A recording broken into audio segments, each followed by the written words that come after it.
Hello दोस्तों, स्वागत है आप सभी लोगों का राजस्थान एकेडमी पर। मैं प्रवीण सिंह आप सभी लोगों के साथ में, जैसा कि आप सभी लोग जानते हैं, कंटिन्यूअसली राजस्थान के अंतर्गत आयोजित होने वाली विभिन्न प्रकार की भर्ती प्रतियोगी परीक्षाओं के लिए जुड़ा हुआ हूं, जिसके अंदर हमने एलडीसी के लिए, सीईटी एग्जाम के लिए, लैब असिस्टेंट के लिए, रीट लेवल 1 के लिए, पटवारी के लिए, कांस्टेबल के लिए, ग्राम सेवक के लिए, सेकंड ग्रेड मैथ्स के लिए, संगणक के लिए, इन्वेस्टिगेटर के लिए, इन सभी के लिए क्लासेस चलाई थी। और सभी क्लासेस हमारे यूट्यूब चैनल पर प्लेलिस्ट में अवेलेबल है। फ्री ऑफ कॉस्ट हमने लैब असिस्टेंट का कोर्स करवाया, सीईटी का करवाया था, एलडीसी का करवाया। इसके अलावा 2018 से हम जो है लैब असिस्टेंट के लिए और बाकी सभी एग्जाम्स के लिए तैयारी करवा रहे हैं।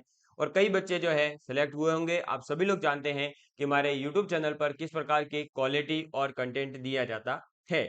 अब मैं आपको बताने वाला हूं आज कि जो भी विद्यार्थी हमारे चैनल पर जुड़े हुए हैं उनके लिए आज आपने दो वीडियो डाले हैं। एक संगणक की तैयारी कैसे करनी है, जूनियर अकाउंटेंट की तैयारी कैसे करनी है, और अब ये वीडियो रहने वाला है जो भी विद्यार्थी एलडीसी की प्रिपरेशन कर रहे हैं, यानी लोअर डिवीजन क्लर्क की तैयारी कर रहे हैं। और जहां तक मुझे पता है सबसे ज्यादा बच्चे एलडीसी की ही प्रिपरेशन कर रहे हैं हमारे साथ में जो जुड़े हुए थे। तो उन बच्चों के बार बार आ रहे हैं कि सर आप साइंस की बुक बताइए, साइंस की जो बुक आपने निकाली है वो बताइए कहाँ मिलेगी। तो वो सब जो भी आपके डाउट है आज मैं इस वीडियो में क्लियर करूंगा और आपके साथ मैं डिस्कस करूंगा कि अपने पास में कितना समय है और हमें किस प्रकार से तैयारी करनी है।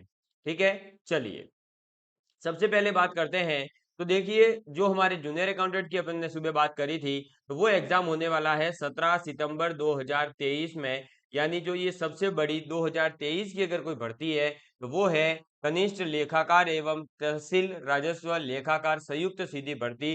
तो आप जो भी विद्यार्थी अभी ग्रेजुएट है और अगर आप सेकंड ग्रेड किसी की और की तैयारी कर रहे हैं तो वेल एंड गुड। अदरवाइज आपके पास में सबसे बढ़िया जो ऑप्शन है वो है जूनियर अकाउंटेंट का। आप इसकी तैयारी जरूर करिएगा।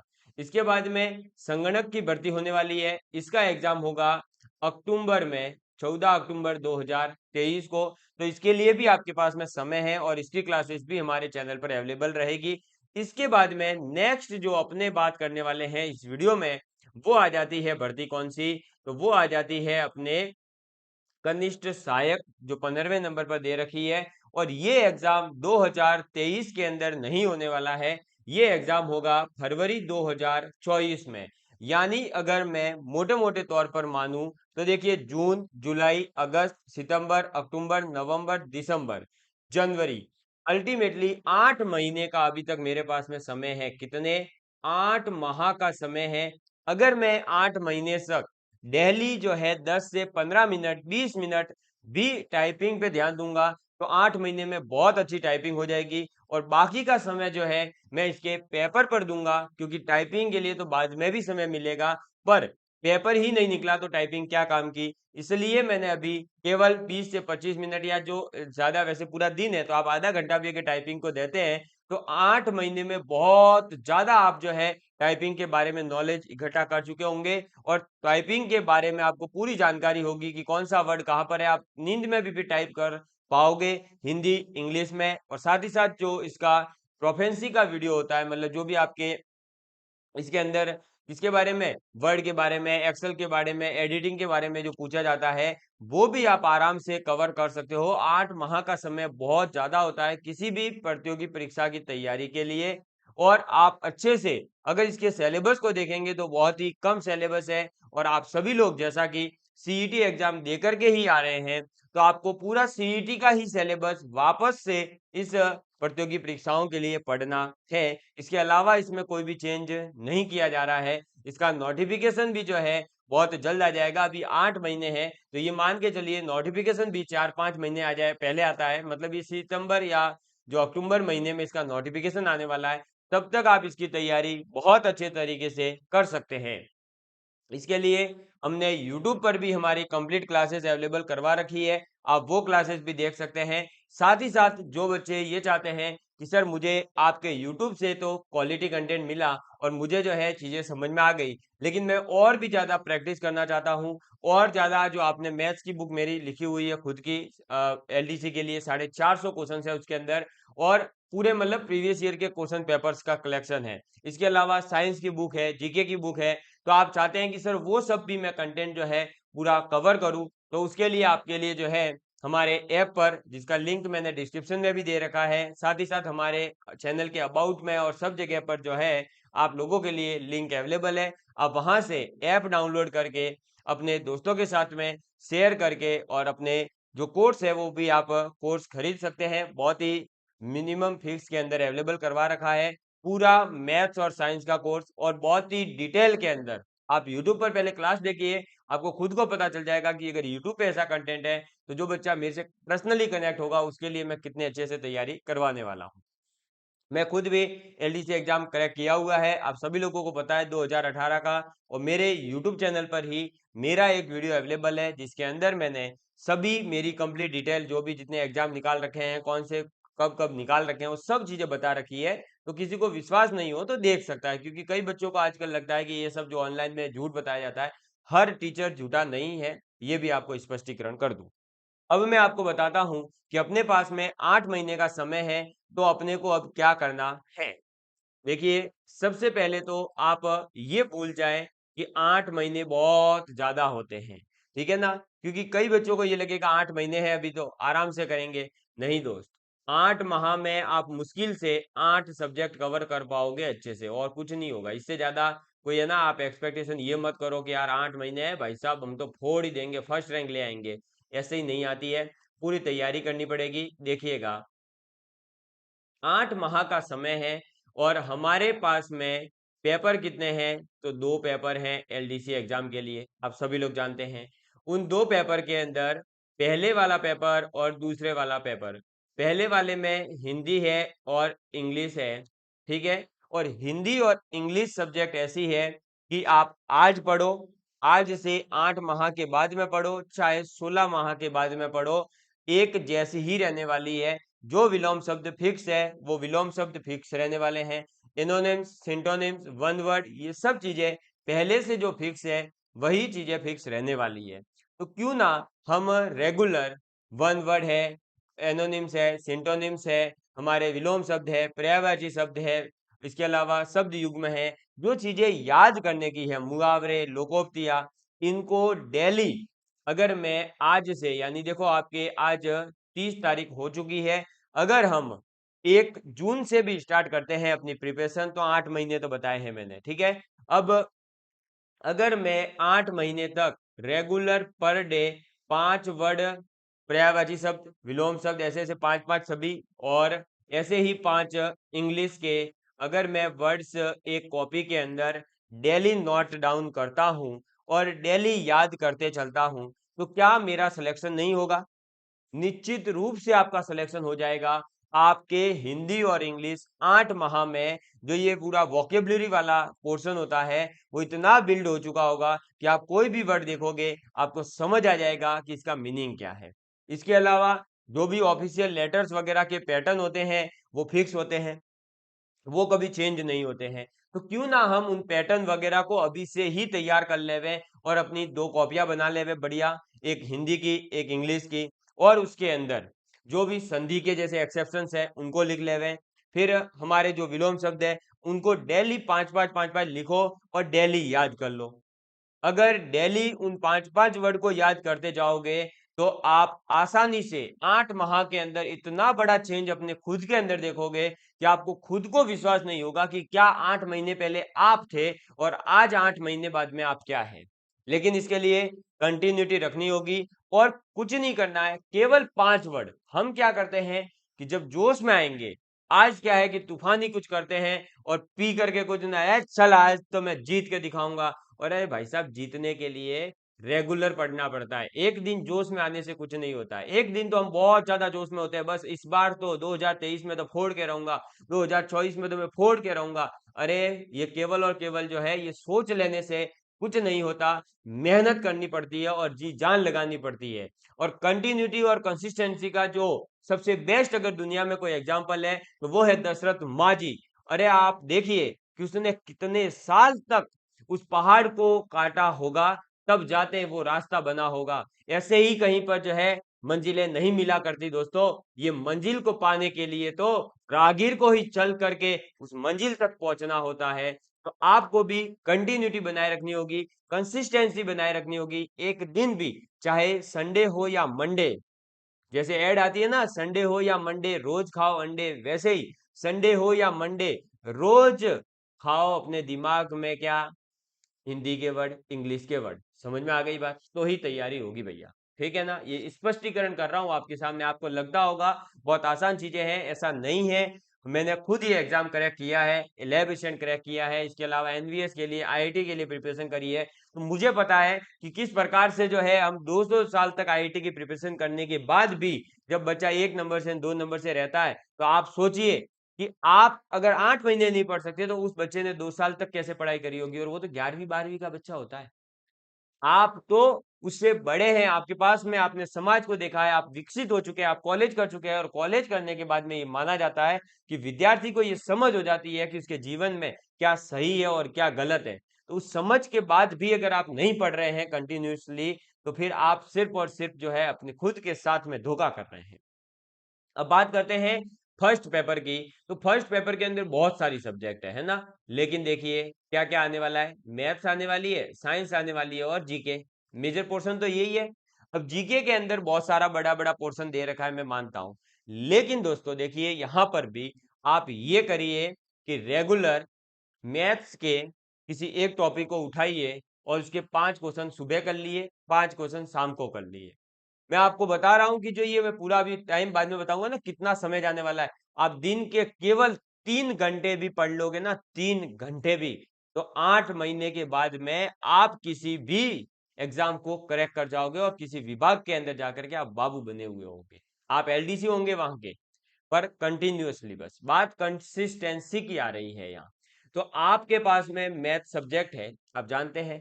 अब कई बच्चों की मैथ जो है वीक है, हाँ वीक है, हो सकती है, इसमें कोई बड़ी बात नहीं है, बहुत बच्चों की वीक होती है, मेरी वीक थी, आज स्ट्रांग है, आज मैं पढ़ाता हूँ मैथ, जबकि मेरी मैथ वीक थी।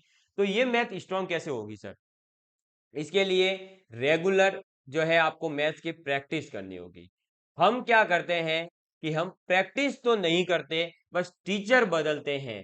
हर महीने आज 2 4 दिन इस टीचर से पढ़ लिया, सर बहुत ही तूफानी पढ़ाते हो, बहुत ही शानदार पढ़ाते हो, और दूसरे तीसरे दिन हुआ, फिर ठीक है यार अब दूसरे टीचर के पास चलते हैं। उसने 2 4 दिन कॉमेडी करी, बहुत ही शानदार, बहुत ही धांसू, और कमेंट करी बहुत तगड़े तगड़े वाले, चलो आगे तीसरे चौथे टीचर के पास में। जैसे टीचर बदलने से कुछ नहीं होगा। आपको बता दूं कि साधारण ब्याज के लिए आप दुनिया के किसी भी टीचर के पास चले जाइए, बेस्ट से बेस्ट और बुरे से बुरे, आपको वो एसआई के लिए एक ही फॉर्मूला बताएगा कि PRT अपॉन में 100। अब वो क्या करेगा, कोई अलग एक्सपीरियंस टीचर है तो वो इसको बोल देगा कि आप क्या करो, PR का इतना परसेंट निकाल लो, टी का इतना परसेंट निकाल लो, R इंटू टी कर दो, P कर दो, मतलब अल्टीमेटली वो इसको घुमा फिरा के इसी फॉर्मूले को बता रहा होगा। फॉर्मूला क्या है? PRT अपॉन में 100। और पूरा एसआई का चैप्टर आप दुनिया के किसी भी टीचर से पढ़ लेना, वो इसी फॉर्मूले पर बेस्ड क्वेश्चन करवाता है। लेकिन हम हर बार क्या करते हैं, हर टीचर की जो पहली क्लास है वो तो पूरी देखते हैं, बाद में 3 4 क्लास होने के बाद हम उसको देखते ही नहीं। जबकि बात कहाँ आ जाती है कि तीसरी चौथी पांचवी छठी सातवीं अंतिम क्लास तक कंटिन्यूअसली बने रहना।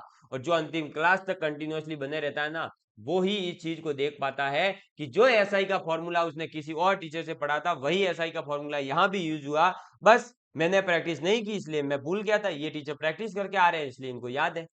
तो प्रैक्टिस करनी पड़ेगी, प्रैक्टिस मेक अ परफेक्ट।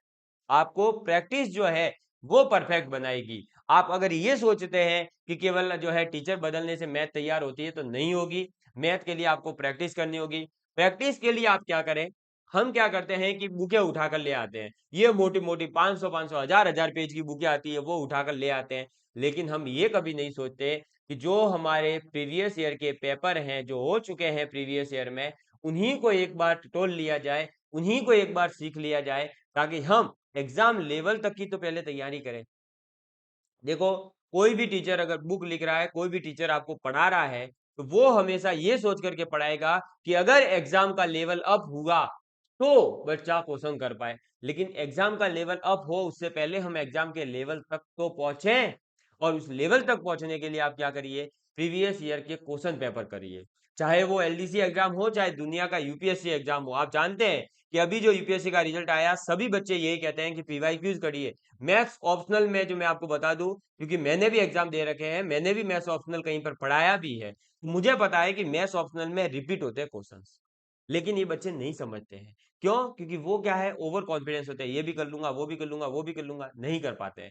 तो इसलिए आपको मैथ्स के अंदर प्रैक्टिस करनी होगी। साइंस के अंदर आप एक बार बढ़िया तरीके से अच्छे से नोट्स बना लीजिए। हमारे यूट्यूब चैनल पर कंप्लीट कोर्स अवेलेबल है। आप एक बार पढ़ेंगे ना, फिर आप सीईटी का एग्जाम, जिन बच्चों ने अभी दिया, उन्होंने 273 अंक तक के अंक जो है प्राप्त किए हैं, तब उन्होंने बताया कि सर आपकी क्लास कितनी इंपॉर्टेंट है।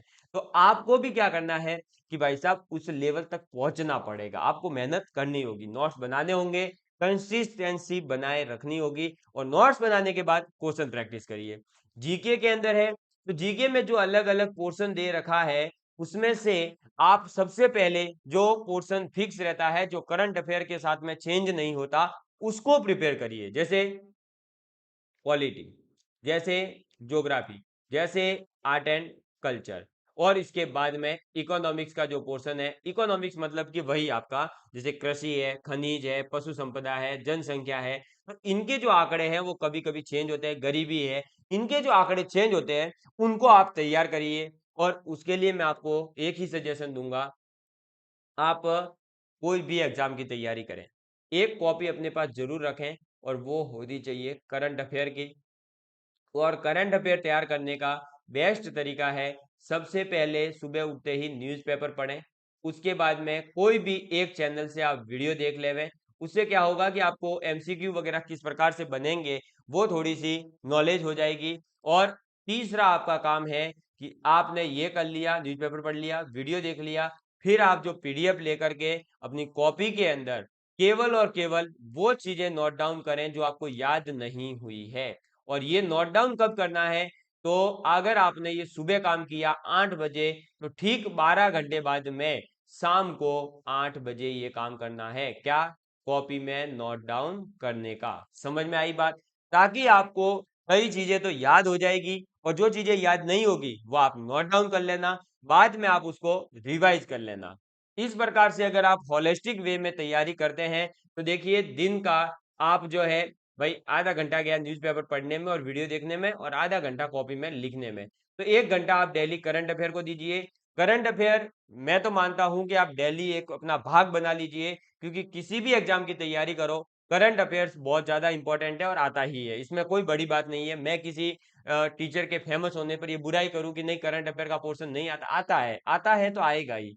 और भले 5 क्वेश्चन ही आए, लेकिन अगर किसी विद्यार्थी का टारगेट है कि मुझे पढ़ना है, तो वो पढ़ना पड़ेगा। हाँ, ये बात अलग है कि अगर वो ये सोचता है कि मैं करंट अफेयर में जितना 1 घंटा दूंगा, उतना ही मैं मैथ में दे दूं और मैं मैथ में स्कोर कर लूंगा, तो वो अलग बात है। बाकी करंट अफेयर के क्वेश्चन आते हैं तो आते हैं, इसमें मैं कुछ नहीं कर सकता, है ना? तो आप अब वो अपने अकॉर्डिंग सेट करें। मैंने जैसे कि मैंने जीके का जो पूरा पोर्शन था वो छोड़ रखा था, मैं सिर्फ और सिर्फ मैथ, साइंस और हिंदी इंग्लिश के भरोसे अपना सिलेक्शन करवा गया। लेकिन हर बच्चा ये कर पाएगा ये जरूरी नहीं है। पर मैं सजेशन यही देता हूं कि जहां तक हो सके, जो चीजें फिक्स रहती है, जो आज पढ़ने के बाद 5 साल बाद भी वही रहती है, वो चीजें आप स्ट्रॉन्ग करें। करंट अफेयर है आपका जो ये इकोनॉमिक्स में जैसे कृषि वगैरह के जो आंकड़े हैं वो चेंज होते रहते हैं, उन्हें आप कब पढ़ें? जब एग्जाम आपके नजदीक हो, जब आपका एग्जाम से 1 महीना रहे, तब आप ये आंकड़े वगैरह थोड़े से रिवाइज कर लें, ताकि अगर क्वेश्चन आ जाए तो सही हो जाए तो हो जाए, नहीं हो तो अपन छोड़ के आ सकें। लेकिन साइंस में, मैथ में, हिंदी में, इंग्लिश में आप जितना इनपुट दोगे, आप जितने ज्यादा इसमें पढ़ करके जाओगे, उतने ज्यादा नंबर भी ला सकते हो। मैथ्स के अंदर मैं आपको अपनी खुद के बारे में बता दूं कि 50 में से 48 क्वेश्चन एकदम करेक्ट करके आया था, और मैंने अपना रिजल्ट दिखाया भी है। अब 48 क्वेश्चन सही क्यों हुए? क्योंकि मैंने इनपुट इसमें बहुत ज्यादा दिया था। मैं 2-2 घंटे मैथ्स पढ़ता था, तो मेरे पास 6 महीने की तैयारी थी, 48 क्वेश्चन सही हो गए थे। और साइंस में भी इसी प्रकार से मैंने 45 प्लस क्वेश्चन सही कर लिए थे, तो मेरा सिलेक्शन तो वैसे ही हो जाता। समझ में आई बात? तो आपको भी क्या करना है, इसी प्रकार से अपनी पसंदीदा सब्जेक्ट को ढूंढना है। जैसे कुछ बच्चों को आर्ट एंड कल्चर पढ़ना बहुत अच्छा लगता है, तो आर्ट एंड कल्चर का जो 50 क्वेश्चन आने वाले हैं जीके के टोटल, उसके अंदर देखो कि अगर 10 क्वेश्चन का वेटेज है, तो आर्ट एंड कल्चर को तैयार करो, साइंस को तैयार करो, मैथ्स को तैयार करो, यानी फर्स्ट पेपर में लगभग जो 70 क्वेश्चन तैयार कर लिए, 50% से ऊपर पहले तो पहुंचो, है ना। हम क्या करते हैं, डायरेक्ट ये सोचते हैं कि बस 80% 90% स्कोर करेंगे। अरे 80% 90% स्कोर करके क्या करोगे, पहले तो 40% जो मिनिमम चाहिए है ना, वो स्कोर तक पहुंचो, उसके बाद आगे की आप सोचो। समझ में आई बात। तो पहले आपको क्या करना है, जैसे आर्ट एंड कल्चर तैयार कर लो, अब ज्योग्राफी तैयार करनी है। तो कई बच्चों के मन में दिमाग में चल रहा है कि ज्योग्राफी पूरी चेंज हो गई है। अरे भाई साहब, ज्योग्राफी चेंज नहीं हुई है, केवल कुछ प्रशासनिक इकाइयां चेंज हुई है। अरे ज्योग्राफी चेंज होती ना, तो पूरे राजस्थान का जो आपके देशांतर अक्षांश से विस्तार है और जो पूरा आपका लंबाई चौड़ाई, वो चीजें चेंज होती, वो थोड़ी चेंज हुई है। राजस्थान की कोई चेंज नहीं हुआ। राजस्थान के अंदर केवल प्रशासनिक इकाइयां जो थी, जिले जो थे, वो थोड़े से चेंज किए गए हैं। बस एक जिले के दो दो भाग कर दिए गए हैं, तो उससे ज्यादा ज्योग्राफी के ऊपर कोई फर्क नहीं पड़ा है। केवल कुछ चीजें थोड़ी बहुत चेंज हुई है, जिलों के नाम इधर उधर हुए हैं, बस वो याद रखना है। तो वो तो यार वैसे भी जब चेंज का आ जाएगा, इस साल तो नहीं आ रहा ना, अभी जब आएगा तब अपन इसके बारे में सोचेंगे। तो मैं आपको रिकमेंड करूंगा कि आप डेली कम से कम आधा घंटा हिंदी को और इंग्लिश को 1 घंटा इसमें दें, ठीक है। 1 घंटा आप करंट अफेयर्स में दें, और अगर आप 1 घंटा मैथ्स के अंदर देते हैं और साइंस और जीके के अंदर 1 घंटा, क्योंकि इनका पोर्शन इतना ही है, कोई बहुत बड़ा ज्यादा पोर्शन नहीं है, तो आपके पास 4 घंटे दिन के, अगर आप 4 घंटे पढ़ते हैं और 8 महीने तक कंटिन्यूअसली बने रहते हैं। अब 8 महीने तक कंटिन्यूअसली में हो सकता है कि अपनी कभी बीच में फैमिली में कोई प्रॉब्लम हो और अपन नहीं पढ़ पाए, तो ये कोशिश करें कि एवरेज 4 घंटे आ जाए 8 महीने के पर डे के हिसाब से। जैसे आज अगर आप 3 घंटे पढ़े, तो कल कोशिश करना कि टाइम है तो 5 घंटे पढ़ ले, उसके बाद आप इंजॉय करें। तो 4 घंटे अगर आप पढ़ते हैं और 8 महीनों में प्रत्येक महीने के 30-31 दिन के हिसाब से मैं 30 दिन ही मान रहा हूं, तो 30 × 8 240 दिन होते हैं। और 240 × 4 करोगे तो देखो, 4 चौक 16 के 6 80 लगी, एक 4 दूनी 8 और एक 9, 960 घंटे होते हैं। और मैं आपको बता दूं कि एलडीसी का सिलेबस, अगर आप आज इस आवर से पढ़ना स्टार्ट करते हैं और कंटिन्यूअसली अगर पढ़ने की क्षमता है, तो मात्र 100 घंटों का कोर्स है। मात्र 100 घंटों का कोर्स, ये मैं चैलेंज करता हूँ। और 100 घंटे के कोर्स को अगर आपको 960 आवर्स मिल रहे हैं, अरे यार 960 आवर्स है तो 40 घंटों की जगह कभी लास्ट में जब एग्जाम आएगा तब 6 घंटे 7 घंटे भी तो पढ़ोगे। तो एवरेज 1000 अगर घंटे कर दूं मैं, तो आप 100 घंटे के सिलेबस को 10 बार रिवाइज कर सकते हो। कितनी बार? 10 बार रिवाइज कर सकते हो 8 महीने के अंदर अंदर। अरे यार आप 10 बार रिवाइज मत करो, मैं चैलेंज करता हूं 5 बार भी अगर कोई विद्यार्थी एक ही सिलेबस को रिवाइज कर लेता है, तो उसका सिलेक्शन होने से कोई नहीं रोक सकता है। तो आपके पास तो इतना समय है कि आप 10 बार रिवाइज कर सकते हो। तो आप अगर 4 घंटे भी कंटिन्यूअसली पढ़ लोगे दोस्तों, 24 में से 4 घंटे कोई बहुत बड़ी बात नहीं है। 24 घंटों में से केवल 4 घंटे, आप 20 घंटे एंजॉय करो। कितने? 20 घंटे। मैं तो कह रहा हूं 10 घंटे नींद करना और 10 घंटे घूमना फिरना, तो भी 4 घंटे सिर्फ पढ़ लोगे ना दोस्त, तो आज के 8 महीने बाद आप किसी ऑफिस के अंदर बाबू होंगे, और आपके मित्र जो आज ये मतलब दिन का आधा घंटा 2 घंटे पढ़ रहे हैं, वो पछताएंगे। अगर टाइम को मैनेज किया जाए तो बहुत ज्यादा समय होता है, 24 घंटे कम नहीं होते हैं, क्योंकि 24 घंटे ही हर एक व्यक्ति को मिलते हैं। तो मैं यही कहना चाहूंगा कि आप तैयारी करें, और मैंने जिस प्रकार से बताया कि कौन से सब्जेक्ट को कितना समय देना है, उसी प्रकार से आप समय देते हैं तो निश्चित रूप से ही आपका सिलेक्शन होगा। और आप सभी लोगों के लिए मैं भी 8 महीने तक कंटिन्यूअसली मैथ, साइंस और जीके और करंट अफेयर्स की क्लासेस कंटिन्यूअस करने जा रहा हूं। रिवाइज पे रिवाइज करवाऊंगा। मैथ्स के पोर्शन को पूरा करने के बाद उसके रिवीजन सीरीज, उसकी वापस से क्वेश्चन प्रैक्टिस, मतलब इस प्रकार से आपके साथ 8 महीने लगातार अब मैं भी यूट्यूब पर जुड़ने की पूरी कोशिश कर रहा हूं, और आप लोगों को जो है निश्चित रूप से सिलेक्शन करवाने की सोच रखी है। आप भी ठान ले, मैं भी ठान लेता हूं, क्योंकि जो ठान लेता है वो तो जीत जाता है, और जो मान लेता है वो हार जाता है। वक्त बदल जाओ वक्त के साथ, या फिर वक्त बदलना सीखो। मजबूरियों को मत कोसो। मजबूरियों को मत कोसो कि गर्मी इतनी पड़ रही है, बरसात आ रही है, तूफान आ रहा है। अरे तूफान भी आ रहा है ना, तो घर के अंदर नहीं घुस रहा है तूफान, घर के कोने में बैठ करके पढ़ ले। आज अगर घर के कोने में बैठ करके पढ़ेगा, तो 8 महीने बाद में तेरे माता पिता गांव के अंदर घूम घूम कर कहेंगे कि मेरे बेटे का सिलेक्शन हो गया है। अदरवाइज आज अगर तू गांव में घूमेगा तो 8 महीने बाद में तेरे माता पिता कोने में बैठ करके ये सोच रहे होंगे कि अब हम आगे इस बच्चे का क्या करवाएं। तो कैरियर की चिंता आपको होनी चाहिए, आपके माता पिता के सिर जो है उनके दिमाग में कभी ये नहीं आना चाहिए कि मेरे बच्चे का कैरियर क्या है। इस चीज को अगर आप हमेशा याद रखोगे तो यही आपके लिए मोटिवेशन रहेगा। आपके माता पिता से बढ़कर के दुनिया में कोई मोटिवेशन नहीं हो सकता, और आपके माता पिता से ज्यादा संघर्ष आपके लिए दुनिया में कोई कर ही नहीं सकता। और ऐसा कोई आज तक पैदा नहीं हुआ जिसने अपने माता पिता से ज्यादा संघर्ष किया हो। इस बात की मैं गारंटी देता हूं। आप मानते होंगे कि हमने बहुत संघर्ष कर रहे हैं, हमने वो किया, लेकिन आपके माता पिता ने उससे ज्यादा संघर्ष ही किया है। आपको सफल बनाने में अगर सबसे ज्यादा संघर्ष किया जाता है तो आपके माता पिता के द्वारा। उस संघर्ष को याद रखो और उस संघर्ष के लिए निश्चित रूप से लगातार मेहनत करिए दोस्तों। सब चीजें भूल जाइए, शादी ब्याह ये दोस्त यारी सब जो है ना कभी जिंदगी में काम नहीं आएगी। ये सब तब काम आते हैं जब अपने पास कुछ होता है, और अपने पास में कुछ नहीं है। मारवाड़ी में कहते हैं ना, जने गोड़े पोदी नो वणे गोड़े तो सब जाए, जने गोड़े कोई नहीं वणे कोई नहीं, बतलाव तो अपने भाई बहन भी एक पल के लिए तो भूल सकते हैं। इस बात को भी मैं बता देता हूँ, ये रियलिटी है आज दुनिया की।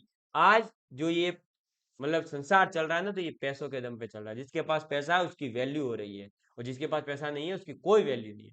तो इसलिए लगातार मेहनत करें। चलिए, अब अपने साथ में रेगुलर बने रहेंगे और पढ़ाई में मन लगाइए, और आज के बाद अब जो है अपना समय बिल्कुल व्यर्थ नहीं करें। धन्यवाद।